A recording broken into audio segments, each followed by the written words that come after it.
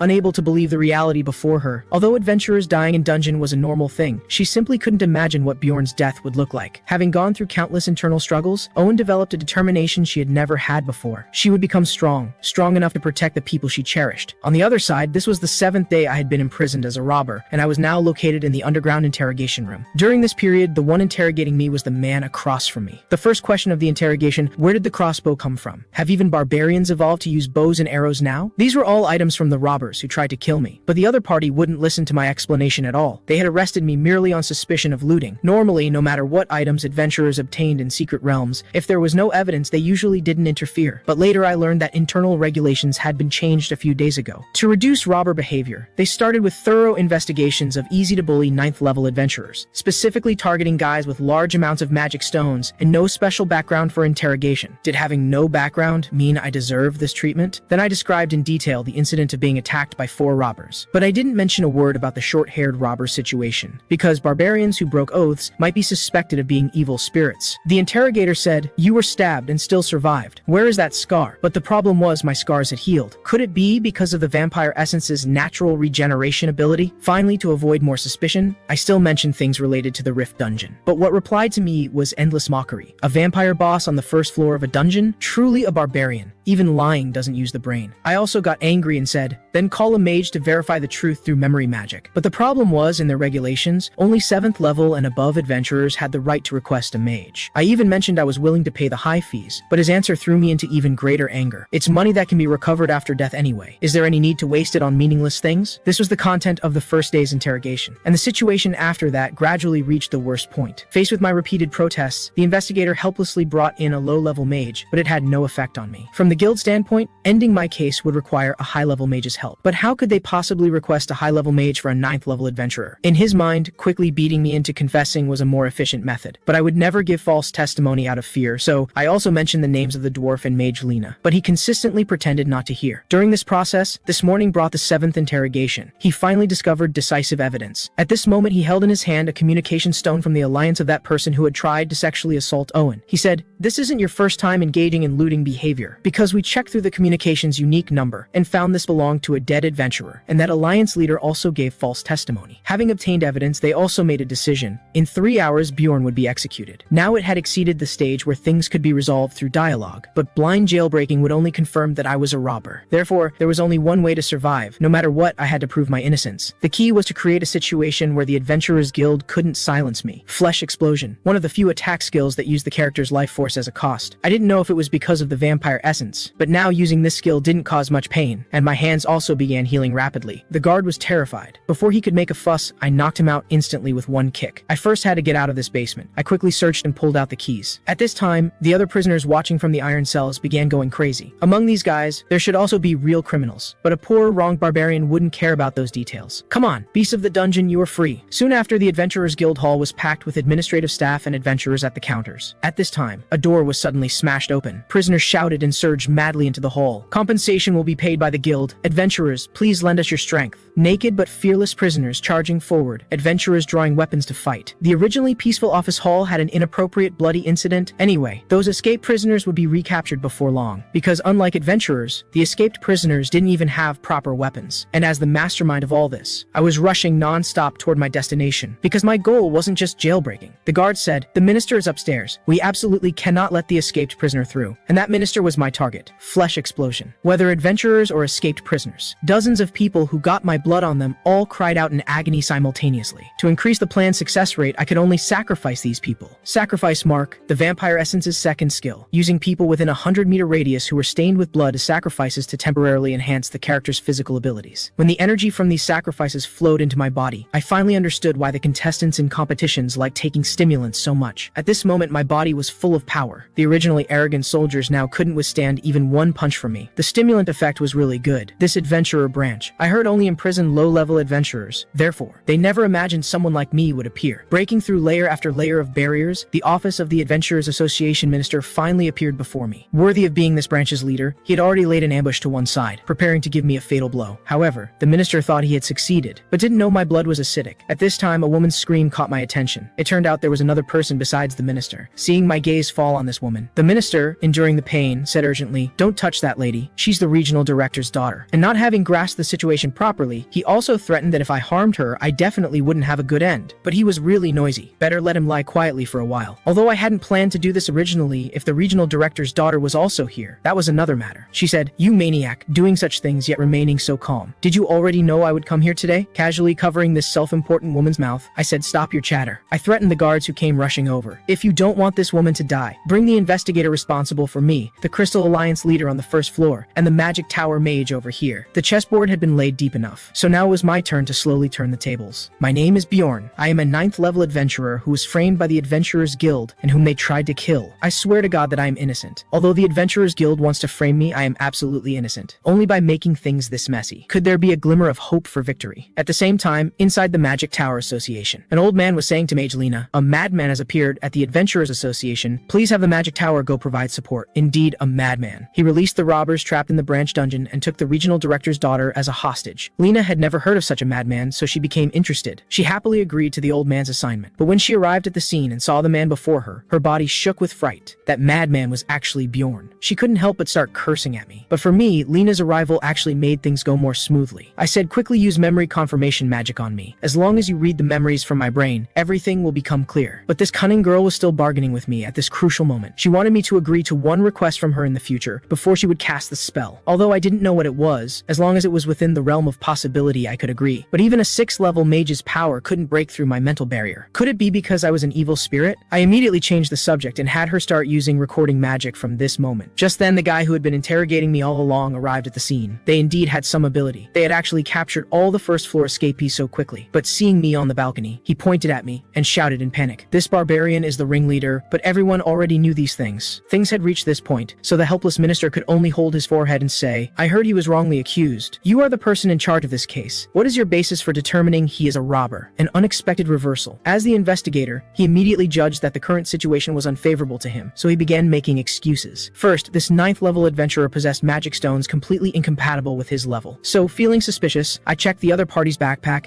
and found it packed with various equipment that had been plundered. And I discovered the communication stone was a relic of a deceased member of the Crystal Alliance, and their leader also provided valid testimony that Bjorn had killed innocent people and plundered their items. The minister questioned, "But even so, this is still unverified testimony." But having no way out, he pointed at me and said, "Because this barbarian has been lying all along, claiming his neck was stabbed, but there isn't even a trace." He actually said this was because he had eaten the essence of a mutant vampire. Minister, does this sound reasonable? A vampire on the first floor of a secret realm? What an unreasonable lie. He must know that memory magic won't work on him, so he's saying such ridiculous things. Therefore, I couldn't request a noble magic tower mage for such a person. After stating all these investigative grounds, his original unease unconsciously turned into confidence. But he hadn't been smug for long when the mage at the side gave him a blow. The mage said, Mr. Bjorn indeed absorbed vampire essence in the first floor rift, and she actually guaranteed with the magic tower's reputation that she herself was at that scene. How was this possible? They must know each other, so they were using this method to cover for each other. But his muttering was heard clearly by Lena at the side. Lena said, are you saying I'm lying? Magic tower mages were close to being nobility in this world. Although they had many schools, they were all one collective, so mages strictly protected each other's interests. A mere basic employee actually dared to doubt a magic tower mage? Wasn't this just seeking death? Seeing his subordinate about to be charged with a huge crime, the minister stepped forward to ease the atmosphere, but his bias was still clearly visible. He said, seeing a vampire on the first floor of a secret realm indeed doesn't make sense, and there are indeed no records of such things happening in history. But before he finished his explanation, Lena directly interrupted him and said, as the leader of an adventurer branch, this isn't something you should be saying. Ever since dungeons were born, they have remained full of unknowns to this day. You haven't even verified it yet you dare to definitively say it's impossible. This mage was indeed remarkable. She showed no mercy even toward the minister. And just then, a low male voice interrupted the scene. So you're that barbarian. You've done something quite laughable today. The Adventurers Association's operational system was quite simple. There were hundreds of branches in the city, each with a branch manager, and 13 regional directors managed them respectively, with only one general director above these people. Therefore, the 13 regional directors could also be seen as the second in command of the Adventurers Association. For someone like me, a 9th level adventurer, it would be difficult to even catch a glimpse of such people from afar. But for people like them, things wouldn't always go as they wished either. And accompanying him was also an unwelcome guest, someone who could shock the fat-headed investigator. It was Crystal Alliance leader Hayseeing, who had his genitals cut off by Owen and also provided false testimony. So you're the one who gave false testimony? He wanted to make excuses, but Lena at the side gave him no opportunity and directly used memory reading, and declared, this person lied before. With the Magic Tower Mage's certification, his lies would be self-defeating. And seeing things had reached this point, the regional director could only sigh and rub his forehead, saying, you're called Bjorn, right? At this moment, I pardon you as innocent. I said that's as it should be, but this isn't enough. I also want to pursue the necessary responsibility of these guys. The regional director said, he gave false testimony causing serious chaos. We will thoroughly investigate and directly sentence him. I said, in that case, go investigate his Crystal Alliance thoroughly too. Seeing this, the investigator hastily said he was only acting according to regulations and hadn't intentionally harmed the other party. But before his defense was finished, the regional director said, are you trying to transfer your incompetence to the Adventurers Guild? From this moment, we will thoroughly re-examine all the judgments you have made. If there is any improper behavior, the punishment you receive won't just be dismissal. There will be more severe penalties. Watching these two guys being led away dejectedly by the guards, the cunning regional director directly shifted the topic to compensation for me. And his so-called compensation was actually just upgrading my adventurer level to 7th rank and replacing all my confiscated items with new ones. Did this guy take me for a fool? How could adventurer level upgrades be used as rewards? With the 5th level essence I absorbed, I could naturally become 7th level. And he defended by saying, because you're just a newcomer who's only been at this for 2 months. I said, in that case, find any 7th level adventurer and I'll show you just how strong this newcomer is. I don't care if you're a regional director or the second in command here. I'm an extremely domineering barbarian. And just as I was about to explode, Lena at the side directly said, that's because there's no precedent. In just 2 months, a newcomer obtained a mutant vampire's essence. Such a situation naturally couldn't exist in history. You did what you should have done and still want credit. This is indeed a bit laughable. A mage's words indeed carried different weight, a goal that a barbarian couldn't achieve through anger. The mage achieved with just a few words, leaving the Adventurers Association's second in command speechless. Since we held the advantageous position in negotiations, I should properly demand real compensation. My demand was simple, 5 million gold coins. Although it was a bit excessive, I was a barbarian. Why care about so many details? But unexpectedly, the district chief directly agreed to my request. Just when I was secretly rejoicing, Lena added that her service fee was 1 million gold coins. I didn't know if it was because Lena was present or because of the mage tower behind her, but the compensation negotiation ended smoothly. By the time everything was finished, it was already getting dark, and after a week of exhaustion, I was brought by Lena to the legendary mage tower. This was the personal research laboratory of Lena, a mage from the Artemian school. But I hadn't expected that the research lab used by this clean and tidy-looking mage would be so messy and chaotic. Just as I was marveling at this, she suddenly took out a bottle of strange liquid and handed it to me. I was even curious whether there was clean water inside, because not long ago this bottle might very well have contained some bizarre solution. Then I gave up the idea of drinking water and asked directly, why did you bring me here? She said, didn't you promise to help me with a favor? I thought carefully. In this world, establishing a friendship with a mage wasn't necessarily a bad thing. So I reminded her once again, as long as it's within my capabilities. I want to conduct exclusive research on the essence you absorbed. This will definitely help you too. Because this is an unprecedented situation, we might discover its special properties. When she said this, her eyes began to change slowly. It was the passionate gaze of a scholar. She had originally planned to research Golem's essence, but now an unprecedented mutated vampire essence had appeared. Seeing that I hadn't answered for a while, Lena immediately added that this suggestion wouldn't cause you any harm. No wonder she had demanded confidentiality about my situation when she wrote the agreement after collecting the money earlier. At the time, I thought she was personally preparing even these details for me, and I wanted to thank her properly. Turns out the real purpose was for this moment. Since she assured me there would be no harm, I had no reason to refuse this suggestion. Seeing that, I agreed readily. Her face showed a blush, and the research time would be once a week, about 3 hours each time. She wanted to set the duration for as long as half a year, but half a year was too long for me, so I directly said to change the duration to 3 months, and I wanted the research results shared with me. Seeing that her research time was about to be shortened, her previously blushing face immediately changed to a negotiating expression. She said, "It was with my help that you were able to survive until now, and you even got 5 million gold coins for free. You should be more grateful to me." To establish a long-term friendly relationship, I needed to let her see what kind of person I was. I said, "Since you've already mentioned money, there's an account I need to settle with you." When initially establishing friendly relationships, those who only accommodate others in the early stages often aren't seen as kind. They only make others look down on them. I continued, "You fed me Golem's essence without my consent." She naturally couldn't understand this situation, because in her eyes I had absorbed someone else's hard-to-obtain essence for free. But she forgot the most important point, that I hadn't agreed to absorb this essence. And at that time, it was she who abandoned the essence for me to absorb in order to improve her own survival chances. She wanted to argue, but she forgot that I was an unreasonable barbarian. How could I possibly listen to her arguments? I said, "I don't understand other things. I only know I don't like this essence. So you need to give me 10 million gold coins. I heard that removing essence at the temple requires this amount." Unlike the negotiation just now, her face became quite red at this moment. She said, 10 million gold coins. Why don't you just rob a bank? And I also heard that adventurers can barely obtain even ordinary essences, yet you're asking me to pay. That's just your personal prejudice. You can ask other adventurers what they would do if someone fed them essence they didn't like. Believing herself to be without any fault, she angrily walked toward the crystal ball behind her. Then, after operating it like dialing a phone number, she actually contacted someone. "Hello, Mr. Patslan, I'm Lena, a mage from the Artemian school." A kind voice immediately came from the other side. "Miss Lena, I remember you. What can I do for you?" She didn't exchange pleasantries and went straight to the point. "If someone fed you an unplanned essence without your consent, what would you do?" The other party hadn't expected such a strange question. After a moment of silence, he said, "I would probably be very angry." This was completely beyond Lena's expectations. She said, "You would be angry? What if it was a level 7 essence and a rare dungeon guardian's essence? Would you still be angry?" The other party said, "Even so, I would still be equally angry. If it's an unplanned essence, it would only have negative effects on me. A mage like you probably wouldn't understand. If you randomly use essences to make up numbers, you could never become a top adventurer." After hearing the adventurer's answer, her face began to turn pale, and she even glanced at my expression from time to time. She continued talking to the other side. "Suppose what you just described happened. What compensation would you demand?" The other party said, "I would first demand about 15 million gold coins in compensation." Hearing this, Lena cried out in shock. The other party seemed to notice Lena's extreme reaction and explained, "Because the cost of removing essence at the temple is exactly this price, I don't know why those who serve the gods are so greedy for money." Hearing this, Lena seemed to realize her position and began trembling uncontrollably. Lena said, "If there was no money for compensation, how would you handle it?" The other party said, "If that kind of thing happened and the person responsible was right in front of me, I'm afraid I would break their neck." After the communication ended, Lena's laboratory fell silent. This was probably completely beyond her expectations. Being acquainted with the mages of the Mage Tower, this adventurer named Patslan was definitely someone with ability, so he knew the importance of essence combinations. But if she had asked a 9th level adventurer desperate to make a living, she probably would have gotten a grateful response. This was her decisive mistake. Just as I was about to claim victory, a bold voice came from the doorway. "So it's the barbarian who defeated a mage through argument. You're even more amazing than I heard." The person who entered was a white-haired old man with a face full of wrinkles. I vaguely guessed his true identity. He said, "Pleased to meet you, young barbarian. I'm Lena's teacher. My name is Diante Basilian." So he was the super mage who could enjoy the 5th floor of the Mage Tower alone, perhaps an existence even more terrifying than the district chief. Lena was shocked because she had clearly set up soundproofing magic, but her magic was useless in front of him. He said, "My youngest student brought someone for the first time, and it's a living barbarian. How could I resist my curiosity? Because most of them are corpses after death or beating hearts." These were clearly threatening words, and just as I was seriously on guard, this old man burst into bold laughter again. "Your expression is cute. I was just joking." "Bastard, is this what mages call a joke? If so, then I'll have to show you what a barbarian who can read the atmosphere is like." So I also laughed boldly and replied, "Your name is Diante, right? I really want to smash your skull." But why wasn't he laughing? Oh right, I hadn't said the next part. Of course I was joking. Relax your expression. Smile a bit, you old geezer. No matter what harsh words you say beforehand, saying it's just a joke isn't that your way of joking. Lena said, "Bjorn, are you crazy?" Seeing Lena curse so rudely for the first time, I also felt the joke had gone a bit too far. But just as I didn't know how to end this, he laughed and said, "You're quite a remarkable fellow. Don't worry about it. I won't take it to heart." But his mouth was still trembling slightly, clearly quite angry. "But so what? I'm an impolite barbarian anyway." I said, "To be able to accept my joke so readily, you're the first mage I've met who's so bold." Then, with Lena looking completely bewildered. We pretended to exchange some harmless jokes. Not long after, the old man took out a ring and said, "This is Frost Soul Ring number 9425. Can 10 million gold coins be replaced with this?" Although the number was a bit low, it was at least a numbered unique item. Numbered unique items could only drop from guardians in dungeons, and each one had inherent special abilities. But he so easily gave me the Frost Soul Ring. I pretended not to understand and asked, "What is this?" The old man explained unhurriedly, "This can seal one extra essence skill for the wearer, like the golem essence you absorbed, and its acidic corrosion skill is quite a troublesome ability." What surprised me was that this great mage of the Artemian school seemed unaware of this ring's true function, so I pretended to reluctantly accept his suggestion. When I walked out the door and left the mage tower, Lena apologetically said to the elder with a wronged expression. The elder comforted her. No matter, that ring was something that couldn't be sold anyway. Its market price is around 1.5 million gold coins. When that stupid barbarian learns the ring's true value later, he should feel quite bad. Little did they know that I, who had walked out of the mage tower gate, was also inwardly despising these so-called great mages. They claim to be the crystallization of wisdom in this world, just like Lena in the Blood Castle dungeon, who didn't know about the goddess's tears, and her teacher, the old man, who didn't know the ring's true purpose. Then I dragged my tired body to the lodging place. But what was this situation? The innkeeper looked as if he'd seen a ghost when he saw me, and this guy actually treated me as dead and had cleared out my room without permission. And only after my questioning did I learn he had thrown away all my luggage, even though I had clearly paid for an extra week's stay. Looking at the innkeeper who promised to compensate me, I couldn't help but feel the urge to beat him up. But this emotion made me shiver. When did I start naturally having such thoughts? When I first entered this world, although I saw someone dead beside me, my body and mind were quite calm. When I first killed someone in the secret realm, although it was something I had to do, the entire process was quite skilled. Not long ago when I escaped from prison, I also only considered for a moment, then made crazy moves without any hesitation. Even just now when arguing with the old man, if it were before I crossed over, I definitely wouldn't have done such things. In this special environment, my heart had changed. My emotions had also become simple, ignorant, and extreme like a real barbarian. It should be said that I was being integrated into the barbarian, but if I wanted to survive in this world, such an outcome was actually better. Soon after, I moved into a new dormitory, although its price was twice as expensive as the previous inn, but it had an independent window and a personal bathtub. It was also close to Dimension Square. After sleeping soundly, I went to the Angry Bullhorn Inn the next day. Although I was mentally prepared when I saw Anna at this moment, I didn't react immediately. Anna said, "Where on earth did you go during this time?" But before I could explain the detailed situation, the surrounding tribesmen excitedly shouted, "Have you heard about a freedom-loving barbarian? His heroic deeds have spread throughout the entire city." This was clearly about me. I uneasily asked for this barbarian's name, but fortunately, the Adventurers Association kept their word and didn't reveal my real name. But seeing that the barbarian tribe could produce such an existence, they were actually more excited than I was. They said, "He single-handedly defeated hundreds of guards and cleared his name honorably. He also led the prison crowd to freedom. We're proud of such a tribesman." But their reaction gave me a bad feeling because fame brings trouble. Soon after, I brought Anna to trade within the city. After selling all the equipment, I got 800,000 gold coins, plus the things I had gathered before the dungeon closed, about 500,000 gold coins. According to our previous 8 and 2 distribution standard, I generously gave Anna 300,000 gold coins. This seemed to exceed her expectations. Anna showed a shy expression, but this emotion was only temporary, because the next second she pointed to the cotton candy nearby and said, "Look, someone actually put clouds on sticks to eat." This was innocence that only Anna could display. Then, to celebrate, we came to a nearby high-end restaurant. This should have been her first time seeing so much delicious food. Anna kept praising the chef. And this Anna suddenly said to me seriously, "Thank you for still treating me as ordinarily as before." It turned out that since eating the essence and becoming smaller in size, other tribesmen had actually started distancing themselves from Anna. Recently, many humans had even become her followers. But for Anna, who took pride in being a warrior, this was a deadly humiliation. I could understand all this, but her next words left me stunned. She said, "Have I become so ugly now that even humans are pursuing me? Therefore, I've made a decision. I can't enter the dungeon with you anymore." I was confused. What was the connection between these two things? However, her withdrawal wasn't because of changes in appearance and physique, but because a highly respected swordsmanship master in the Holy Land had taken notice of her talent. It was said he had very high expectations for Anna, and today Anna decided to formally study swordsmanship under the Elder. Because dungeon time was just one day in reality, I requested that she take out one day during her training period. But the Elder required Anna to practice a rather special swordsmanship, so she couldn't leave the Holy Land for 6 months. Hearing this, I also roughly guessed what kind of swordsmanship it was. If it was the same as my guess, then I could completely accept this result, because this was a rare opportunity. Anna said, "I don't ask you to wait for me, nor do I ask you to definitely accept me when I come out, but I will train seriously and become an excellent warrior who won't hold you back." At this point, I could no longer retain Anna. In this secret realm adventure, Anna had survived ignominiously under the submission of marauders, betraying her faith. In the Rift Dungeon, while others performed actively, Anna could only watch everything powerlessly. This was probably the most important factor for her to make this decision. Of course, there was also the option of solo adventuring, because the current me was very different from 2 months ago. Having absorbed golems and the vampire's essence, plus the dungeon guardian's essence, my basic attribute values had increased dramatically. Combined Combined with the soul engraving that provided regeneration, I could say I had no opponents within the second layer of the secret realm. But this was a team cooperation game. No matter how strong an individual character was, one person couldn't complete it. Character groups were classified very meticulously. The higher the layer, the more crucial specific characters became. So I needed to find teammates of similar level, then target monsters on higher floors. If I could team up with the 6th level mage Lena in this process, then I could get closer to my goal. But the prerequisite was that I had to survive Lena's experiments. Lena said, "I don't want to." Which mage would join a team of only 2 third-rate barbarians? "If you want me to join your team, all members must be at least level 6 or above, and you need to have a priest." I hadn't expected her reaction to be so strong. I shouldn't have asked her. These mages are all extremely arrogant. As I regretted my rashness, Lena handed over an analysis report. This was vampire data obtained through testing me. Initially, I didn't expect anything particularly special, but when I read it carefully, I found the detailed analysis inside was quite thorough. Among them were regeneration ability, resistance, soul power, etc. Data that was difficult to grasp in the game, plus being a guardian's essence. Besides necessary passive skills, it also had quite terrifying active skills. Sacrifice imprint, Bloodmaster, Immortal. These active skills were already beyond my expectations, and with the guardian essence added to my soul engraving foundation, the regeneration ability was qualified. Having played games for 9 years without eating or drinking, I had never experienced such fast development speed. Just as I was smugly about to leave, Lena suddenly called out to me. It turned out she wanted to ask about the goddess's tears I had given to the unconscious vampire. But how could I tell her about such things? Although she emphasized that she had seen it with her own eyes. But when a barbarian starts acting unreasonably, no one can do anything about it. As Lena was about to go crazy, I quickly escaped with the excuse that I was hungry. Of course, Lena wasn't someone who would let this go. Having been fooled by me, she angrily came to the library. Here was a book called The Rift General Catalog. This was a precious book about Rift dungeons that wasn't even recorded in academic conferences, without even an author's name. As she remembered, in the relevant chapter about Blood Castle, although there were titles for Golden Mask and Goddess's Tears, their origins were too blurry to see clearly. At this time, she also suddenly recalled memories about Goddess's Tears. Then, after searching through other books, she finally found its detailed record, Goddess's Tears, consumable item of unknown origin. 150 years ago, when dimensions collapsed, the Cardinal had used this item to save the Pope. Through this content, Lena was shocked to discover its usage method was exactly the same as the effect when Bjorn used it. Could this be coincidence? How could a newly adult barbarian possibly know the hidden location of Goddess's Tears, and also know how to use it? If all this wasn't coincidence, then he was definitely an evil spirit. At this time, I had finally returned to my residence after completing the exhausting tests. In front of me now was the golden mask obtained from Blood Castle. Its effect was to change the wearer's appearance for 30 days, with a usage limit of 5 times maximum. When playing the game, because I had no interest in the faces of 2D pixel characters, I treated this equipment as junk. But now I was in the real world. If one day I had to consider the entire city as my enemy, this equipment would play a crucial role. At the same time, in a corner of the restaurant, a silver-haired elf heard the conversation of people nearby. She suddenly perked up her pointed ears. "Did you hear that news? The Crystal Alliance was disbanded. Don't you think it's strange? Such a huge guild disappeared overnight." This was a guild familiar to Trusha, forming extensive networks based on countless information, providing various beneficial information to first-layer adventurers, an adventurer guild that had achieved explosive growth over 10 years. When it was first established, its reputation was indeed good. Many adventurers who couldn't pay taxes had received help, but as their power expanded, the nature of this guild also changed, because they began excluding outsiders and committing many evil acts toward newcomers. What happened to Owen was the same, although she didn't want to admit it. If it hadn't been for that barbarian's help at the time, unimaginable things would have happened. Thinking of this, Trusha was about to leave, but she unconsciously stopped in her tracks, because she heard that the catalyst for this incident was actually just a 9th-level barbarian adventurer. And this guy had just completed his coming-of-age ceremony. This was indeed shocking news. She unconsciously associated this with that barbarian she had met once. If the protagonist of that story just now was that person, it would also explain why he couldn't return to his lodging for a week. But could she really tell her sister about this? As she opened the door while troubled by this, what came into view was her sister playing with 3 sparks with her eyes closed, and she had obviously lost a lot of weight, because Owen thought I was already dead. On the other side, for the next Secret Realm adventure, I came to the Adventurers Association once again. This time, my purpose was to find a team with equivalent strength, the precise standard being able to adventure between the 3rd and 4th layers. After stating my requirements and submitting my nameplate, the administrator, who had been particularly dismissive, suddenly became extremely enthusiastic. It should be that after this incident of appealing injustice and imprisonment, the Adventurers Association had made some kind of mark on my nameplate. When I saw the personnel directory the administrator handed me, one person's name caught my attention, and he was actually the dwarf Hikuro from the Blood Castle dungeon. When we met at the bar, he said one more person would come. Had he already chosen someone before meeting me? But his answer shocked me. A mage had actually submitted an application to join the team. How could such a noble person apply for such a team? At this time, the dwarf was just welcoming someone at the door, when I curiously turned to look at the door. A man in robes walked into the bar. Seeing us, he greeted, "Dwarf, barbarian, hello." His simple greeting somehow made people furious. However, the dwarf enthusiastically stood up and said, "Pleased to meet you. Are you the mage we're meeting today?" today?" The mage answered in a roundabout way. "What's the probability of coincidentally meeting a mage at this specific time and place?" Hearing the mage's counter question, the dwarf stood there dumbfounded. Seeing this reaction, I couldn't help but sigh. He was talking about himself. After getting my confirmation, the dwarf became enthusiastic again. This mage was named Devaki. He claimed to be an 8th level mage from the Rafdonia royal family. A mage who didn't serve guilds but did administrative work in public institutions. In other words, a mage not belonging to the mage tower. However, hearing that the other party was from the royal family, the dwarf stammered and couldn't speak. The mage's roundabout way of speaking made me quite unhappy. I said directly, "Why do you want to become an adventurer? Few low-level mages go on secret realm adventures. Because exploring lower floors doesn't earn enough money, and they can have stable jobs in the city." Then his answer once again shocked the dwarf beside me. He said, "I want to become a famous adventurer. I want to increase the fame of the Martin Baron family." He was actually a noble. In fact, ordinary people rarely see nobles in their lifetime. They could be said to be the highest power holders in Rafdonia. He continued with a proud smile, "My mother's sister's husband is the 3rd brother of Baron Martin's wife. Is this any different from a stranger?" The more I talked with him, the more he seemed like a fraud. An 8th level mage who could use administrative magic and curse series, and also ice magic. I was full of doubt about this person. But if the team had a mage, then more powerful people would apply to join, so we decided to keep him. After that, as I expected, we received many applications from high-level adventurers. The dwarf and I met 3 to 4 times a week, although most of the work was done by me. Finally, at my suggestion, we determined the remaining 2 team members. In the following time, I used this harvest to greatly upgrade my equipment. Of course, after having new equipment, I would also regularly go to the library to learn new knowledge. I just wanted to explain the material of the equipment, and the retractable backpack on my back I really didn't intend to show off. The librarian said, "Sir, please remove your equipment in the library." What I hadn't expected was that she didn't like such jokes. Severely hit, I didn't even have the mood to study. I could only leave the library dejectedly and head to the hotel. However, when I passed through an alley, I was attracted by a barbarian. Because he wasn't wearing any weapons on his hands, every barbarian treats weapons as their lifeline, no matter how hungry, poor, or cold they are. Regarding this, I also had initial suspicions about his identity. I said, "Don't be afraid, I won't hurt you, why are you here?" However, in response to my question, he actually answered me using Earth's honorifics. At this, I was certain he was a player like me. This was the first evil spirit I had met. From talking with him, I learned he had completed his coming-of-age ceremony a month earlier than me. The reason was that he got lost and didn't enter the dungeon, but I guessed he was probably afraid and didn't dare fight monsters. So he had been avoiding it until now. When you just complete the coming-of-age ceremony, escaping from a group of excited barbarians is a piece of cake, but problems would follow. With a barbarian's identity, you simply couldn't find decent work. This was also the barbarian's biggest disadvantage. I was curious how he came to this world. How could an experienced player not know the barbarian situation in this world? And in our later conversation, he actually said he would never enter the dungeon in the future. The reason was that he had no weapons and couldn't deal with monsters. Then he also briefly described his experiences. During these 3 months, because he had no income, he wandered everywhere, unable to master the barbarian temperament. He was even ostracized by his own tribe. Hearing about his past, I couldn't help but feel